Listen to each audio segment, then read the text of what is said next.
This is my prayer for us today.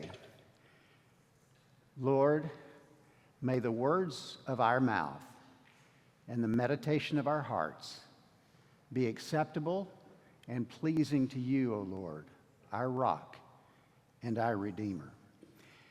Before we get started into the sermon this morning, let me first add my well wishes and happiness to and blessings to our mothers.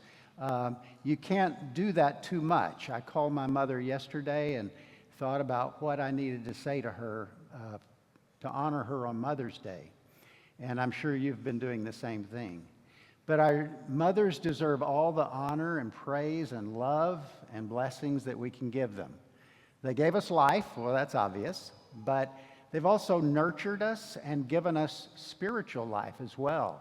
And the Jewish rabbis used to say that the person who fathered you in the faith, in spiritual terms, that gave you a new birth, or the mother, you could say, who gave you a new birth into the life of Christ, or the life of God, gave you an eternal blessing. And so we honor our mothers, whether you gave us physical life, but also if you nurtured and helped and steered us to give us spiritual life as well in walking in the way of the Lord. Proverbs 31 says, "There are many good women, but you are the best." A woman who honors the Lord deserves to be praised. Show her the respect and praise her in public. And so that's what we do today. We praise you in public. And we honor your sacrifice and the many beautiful things you've brought to our life. Well, now let's go on to our study this morning. We're studying in the book of James. And I wonder what has stood out for you as we have been going through this letter of the Lord's half-brother or stepbrother, James. What has really stood out for you as we've talked through this epistle? I don't even mind if you speak out. David, I asked him that question this morning earlier, and he said, what is it you said, David? Don't be a crybaby. Is that right? Yeah. Don't be a crybaby. And I thought, oh, that's right there in the first few verses. My brothers, if you have different kinds of troubles, count it all joy. So don't be a crybaby. You might have think of something else. I won't dwell too long on it. But for me, what has impressed me and stood out is how practical James is. He's not hard to understand. There's no deep theological things that we go, oh, what's James trying to get at? It's just so easy to understand, so direct, and yet so practical and so profound, and yet also very challenging. Now, you heard Caleb read from James chapter 3, which is where we are today. And so if I were to ask you, what do you think James chapter 3 is about? What would you say? The tongue, yeah. Speech, our tongue. So it's not hard to understand. James is talking about how we use our speech or our tongue. So let me test your memory a little bit this morning. Has James mentioned before chapter 3 the use of our tongue? I see one head, a few. Okay, several heads nodding. Good. You're getting into the swing of things. You're participating. I appreciate that. You can even say yes if you want to. But several of you said yes, indeed, he has, and you're absolutely correct. Now, that's a little bit hard to read. I'm not going to go through all of these, but these are just some of the places where James has already mentioned how important it is to control or bridle or use our tongue properly. Just a few of them. Everyone be quick to hear, to listen, and slow to speak. And then, if anyone thinks he's religious, and yet he does not bridle his tongue, he's deceived. So speak and act as one who is to be judged by the perfect law of liberty. Don't speak against one another, chapter 4. Don't boast in chapter 5. Don't complain. Don't swear. Confess your faults. If you're suffering, pray. If you're cheerful, sing. And then, even I thought last week when Luke was talking about faith and works, a big part of what James was even talking about there involved the tongue. You remember what he said? Well, I don't. What use is it to say you have faith if you don't have works? What use is it to say be warmed and filled if you don't do anything about it? So he's talking about a profession of faith. We can use our mouth and say, oh, we're religious, but we don't bridle our tongue. We can say, oh, I have faith, but I don't do it. Does my faith, does my speech, my profession of faith mean anything? James says no. So it is important how we think about and use our tongue. Well, let me ask you a question in light of all this. What do you think? Is James very flattering in what he says about the tongue in James chapter 3? You think is James being very positive about the tongue's usage in chapter 3? I see a few heads. No, you can say it out. I don't mind. I got the mic. You're not in charge. Don't worry. That's right. James is not very flattering, is he, in what he says about the tongue? And why would you say that? Well, he calls it things like it's a world of iniquity. It's set on fire by the course of hell. Look what damage a little spark or a little flame can do, setting the world ablaze, and how destructive it can be. He calls it a poison, a fire, and a world of iniquity that is set on fire by the fires of hell.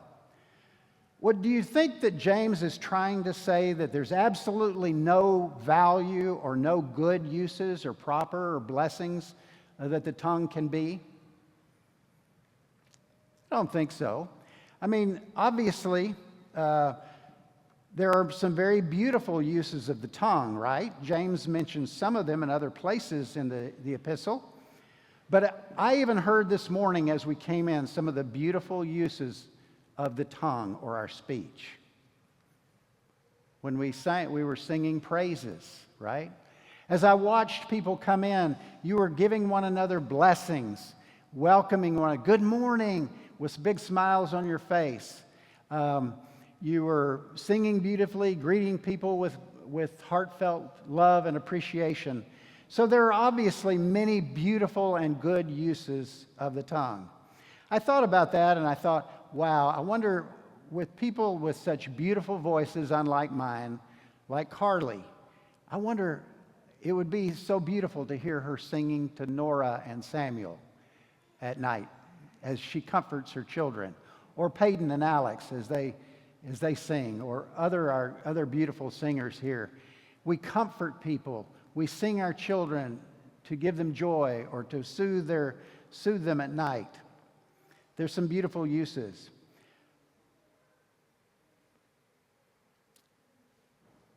But James, in chapter 3, is focusing on the sins or misuses or the damaging effects that our speech, our tongue, can bring about.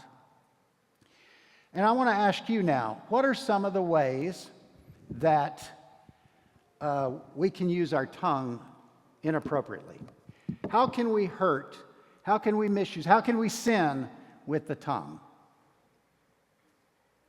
Come on, this is not a rhetorical question. This means you can't answer. Gossip. Lying. There's some others. I thought of about 20. Now, granted, I had a few weeks. Thirsting? Oh, cursing. Thank you. Sorry. Hearing's not good, but that's exactly. Cursing. What else? Cursing, lying, gossip. Scatological references. Yes. That's saying bad words. Boasting? Yeah. What are some other sins of the tongue? These are great. You guys are doing well. You're on a roll. Complaining. Thank you. Yes. Dishonesty, deceit, being hypocritical. Ridicule. Yeah, ridicule. Putting people down. Good. Yeah. Coarse joking. The Bible mentions that. Joking about things that are hurtful or crude. What else? You're doing great. Not to belabor the point, but I'll show you. You mentioned a lot of these things. Lying, being dishonest, cursing God and other people, gossip, slander, putting others down, hateful or angry speech that stirs up strife and makes other people angry, misinformation, just saying things that you don't know anything about as if they're probably true, maybe true. Quarreling, being argumentative. Listen, folks, I don't need to go through the entire list, but I can tell you that I could answer that I have had trouble at some points in my life with almost every single one of these. And I think that maybe that's why Luke asked me to teach on this, because I need it more than anybody. And as a young man, I remember I often didn't get what I want, so I could be dishonest. I would get angry, so I could curse God when things weren't going my way. I don't say that with any amount of pride. As I've grown, I've learned how silly some of those things are.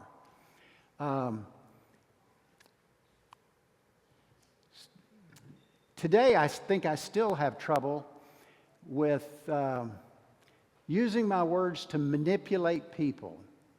I learned in the Sermon on the Mount that we sometimes condemn or judge other people, especially when we're trying to get people to do what we want. I realized I used that technique, and I apologize, way too much on my kids, trying to manipulate them with my words and judge them, and I was harsh and critical, but I was trying to get them to do the right thing. But Jesus said there's a better way. Don't condemn, ask.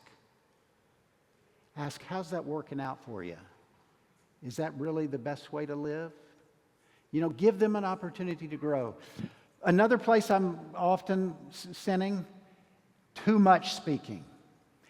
I drink 3 cups of coffee. I'm a morning person. My wife is a night owl. She does not like the morning.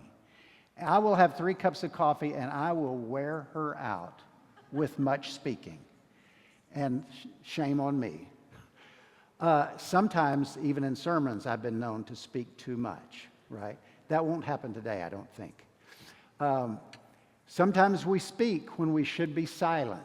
Sometimes we're silent when we really should speak up. Thoughtless speech. There's so many others. So you can see that there's a great many different ways that we can misuse and sin with our speech or our tongue. Now, I want to ask your participation here just for a little bit, will you? Look through that list, and would you please, really, raise your hand if you have ever had, or even have now, or potentially at times have problems with some of these things. Now, if you're not, leave your hands up just for a minute, if you would, please, just for a few seconds. Now, look around the room. If there's somebody that's not raising their hand, they're either lying. Okay, thank you, Bonnie. You got it up there. If you're not raising your hand, you should probably raise 2 because you're not telling the truth. Now, keep your hands raised. And so what should we do about that? Look, we all are sinners. Maybe you're just embarrassed. I'm not really trying to pick on you. Maybe you're just embarrassed to raise your hand. But the truth of the matter is we all sin. So what should we do about it? Would you read that verse, Noah? For we all stumble in many ways. If anyone does not stumble in what he says, he is a mature, whole, perfect man, and able to control his whole body as well. Yeah, thank you. So we all do sin, don't we? So what should we do about that? Well, because we all stumble in many ways, James chapter 1. We should not all rush to become teachers. We should not all try to promote ourselves as being the expert in the subject matter. We should not be anxious to promote ourselves as a teacher, as though we have mastery of the subject. So if we shouldn't do that, then what should we do? James chapter 1, verse 19 through 21. We should, instead of rushing to be the teacher, we should be quick to hear, listen, slow to speak, and slow towards anger. And instead, in humility, receive the word of God, implant it into our mind and our body and our soul, which is able to save us. Now, you know, that word save is very interesting. James is not talking about so that one day you'll go to heaven when you die. He's saying you should receive the word of God that can save your soul even now. One day when you die, that'll take care of itself. You just keep following Jesus and you won't have to worry about that. But it can save your soul now from the destructive results of sin and bad uses of the tongue and hurting relationships. The word save is often the word that means deliverance. It will deliver you from misuses of your tongue. It will also deliver you and help you become whole and healthy. That's another use of the Greek word that is translated save. It'll make you whole and healthy. Well, James says in James 3, he uses some cautions about the use of our tongue. And he says, though our tongue is small, it can be very powerful and destructive. And you know, anything that is very powerful, we often use precautions or cautionary signs. An electrical substation. Look at all the danger. Be careful. You can shock yourself. You could get hurt. It could electrocute you and set you on fire. Look at the fire danger sign. Very high. And James calls it a poison. So we label poisons because they can do some good in some ways, but harm in a great deal of other ways. And so I think James is doing in James chapter 3 what we do with something that's very small but very powerful and could be very destructive. And he's focusing on the dangers of the tongue. And then he says, you know, we've mastered all different kinds of animals. We've learned how to train lions and tigers and bears, dancing bears, oh my. We have learned how to train chickens to play the piano. That used to be one of my favorite little things at the zoo. Put a nickel in, the chicken comes out and pecks on the piano and gets a little bit of a reward for food, so he does it every time. I thought it made me think of that last night when Tracy was teaching Garrett how to play the piano. And he's just starting out. What could I say about that? Well, let me just say, the chicken is not all that bad. The chicken's a pretty good piano player. No, I asked him for permission to do that because you're probably thinking, how could he embarrass his son like that? No, I had to ask permission. You know, we've learned to train lions and tigers and bears and chickens. We've learned to train Shamu, the killer whale. We have even learned how to train an elephant to train dolphins. My goodness. And did you know that you could even train a dragon? I had no clue. But do you know there's one animal you cannot train? What is it? Well, that's the spiritual answer. Yes, the tongue. I had in mind the house cat. You know, I don't know if you can read it. It's kind of small, but it says, "Oh, what a cute little Siamese. Is he friendly?" And if you look at the owners, their clothes are torn apart. They've got scars all over their arms and face. One guy's eyes is put out. You just can't train a cat, can you? Like the tongue, they can be a world of iniquity and cannot be fully trained. James says that our tongue we can never let our guard down with a cat. And I'm sorry, no, that's just a joke. We got a lot of cat lovers here. Cats are wonderful. Okay. They're not my favorite, but I like dogs. Okay, now confession time. Enough of the silliness. Confession time. No, I'll get to you later. Kathy, you can get on to me for this later. That's okay. So, wait just a second. Confession time. Where do you and I have trouble with our tongue? Recognizing where we have trouble can be a help. Where do you have trouble with your tongue? Is it with your spouse?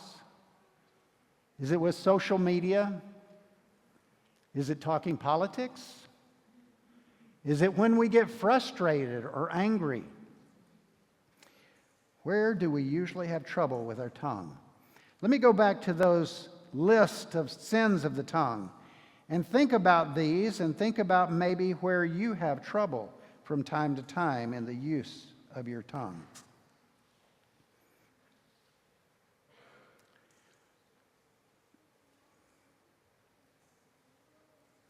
Mine's got to be too much speaking, manipulating people. Some of the places Daniel, do I have any trouble with my tongue when discussing politics? He knows better. Sometimes it's discussing religion. Sometimes it's something that's happened in your background that has really made you sensitive to certain things. And when somebody says a certain word or pushes a certain button, it really sends you off. There's your trigger points. Think about those things, because what we want to do today in the last few minutes is I want to talk about practical suggestions on how we can use our speech in God-honoring ways. Good uses, in other words, of our tongue. Now, I want to just put up a list of those. And if you have any, you can probably see that all I've really done is just take the opposite of the bad uses of the tongue. Truth-telling, being honest with your speech, blessing God instead of cursing, and blessing others, building others up, encouraging, loving, supporting others with our words, listening rather than speaking, promoting peace rather than stirring up discord. Use our speech to ask questions in a way to seek to understand the position of the other person and where they're coming from. Using our words for influencing the good. James says all of us shouldn't rush to be teachers, but certainly we do need teaching. We all need instruction in how to live life in things that we don't know about. We sing, we praise, we provide inspiration to other people. We have been praying today. We've been asking God, and we can ask others. And the proverb says, a word fitly spoken is like apples of gold in bowls or pitchers of silver. So appropriate words can be very beautiful. Well, what are some practical suggestions now on ways that we can honor God with our speech? I'm going to go through these very quickly, but I've thought of 9, and hopefully you'll explore them more deeply on your own. But the first is pause before speaking. Use your time before speaking to filter your language. James 1:19 says, be slow to speak. A brief pause can keep anger and sarcastic words and careless words and harmful words from coming out. If we pause and we think, what kind of effect is this going to have on the hearer? You know, we can pray daily and regularly and at specific times. A controlled tongue and God-honoring speech is not produced by human effort alone. It does require our effort, but it's not only our effort that is going to do it. It is by a Spirit-filled heart. When Christ comes into our life, He comes into our heart, but He changes our conversation as well. And when He does, our mouths speak more kindly and gently. Our homes and our churches become places of safety and comfort and encouragement. And our witness to the world becomes much clearer when our speech is God-honoring. So ask the Lord regularly, Lord, please help me with my words or my silence. Help me to know when to be silent so that I can bring life, help, healing, joy, comfort, and encouragement. And filling your heart with good things is also another way to help bring about a more beautiful, encouraging speech. You know, Luke 6, Jesus said, the mouth speaks from that which fills the heart, or out of the abundance of the heart, the mouth speaks. So we need to feed our heart and our mind with positive things like Scripture, like worship, like healthy influences. Because what goes into our mind and into our life really comes out in our language as well. Are there certain things that you're feeding your mind upon? Fox News? CNN? Social media? That is really bringing your mind and your heart to really ugly places. It's likely to come out in my mouth if I do. Practice speaking encouragement. Make it a habit to compliment. I heard several compliments already this morning, so I know you're doing that. Where could you start? Who could you compliment? I don't know, maybe the sermon's a good place to start? Oh, that is self-serving, isn't it? Where could we be thankful? Where could we encourage and build somebody up? Often a prayer I pray, I hope it's answered, and I feel it is many, many times, is when I'm coming to church or when I'm going into a meeting, especially where I know it's going to be tense or difficult, I ask the Lord to help me with my speech.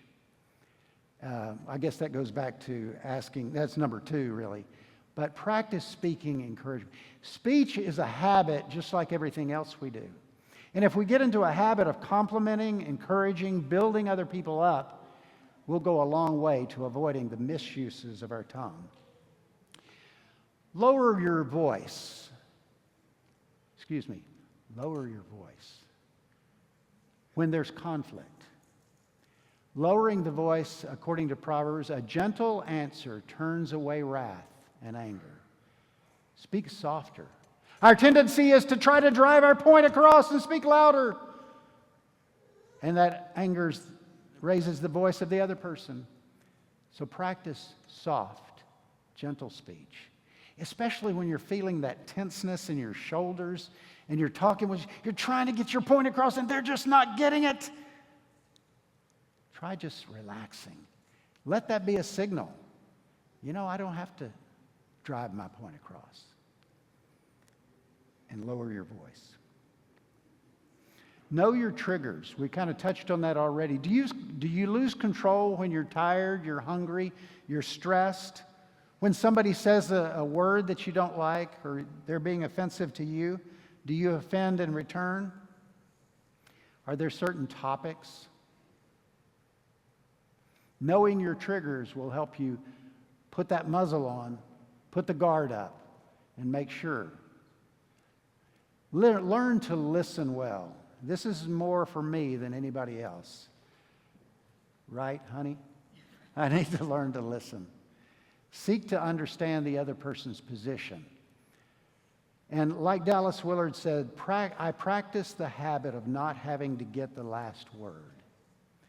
What a beautiful thing to end an argument or end a disagreement. Learn to listen. And this is something that I have to resort to, or should, Learn to apologize quickly. Because let's face it, as Noah read, we all mess up. We all stumble in many ways. Be ready with humility.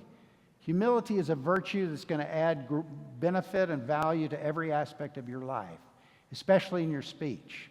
I don't know everything. I don't have all the answers. Maybe I could learn something from somebody else. And certainly in humility, when I'm wrong, apologize, repent, confess. It goes a long way to retraining your heart and retraining your mouth and restoring a relationship that could be hurt. And then lastly, let your words be filtered and refined by scriptures. Ephesians 4:29 says, "Let no corrupt communication proceed out of your mouth, but only what is good for building others up. And let your speech be always with grace." The Greek word grace means a gift. Isn't it a beautiful thing to think about that your words can be a gift to somebody, wrapped up in a little bow of a compliment or a gratefulness or an encouragement? Let your speech be with grace, a gift, seasoned with salt, as it were, so that you might know how you ought to answer every single person. You know, controlling or using our tongue for good is a lifelong process. We'll never be able to say, "Oh, I've got it. I got this down. I can move on. Never have to worry about that again." But every time we surrender our conversations to the lordship of Jesus, it is evidence that God is shaping our character. And so last of all, I'm just going to encourage you to go and do the golden rule of speech. Say unto other people what you would want other people to say to you. And don't forget, wish your mother or some other mother a happy Mother's Day and a blessed and you're grateful for their presence in your life. Thank you.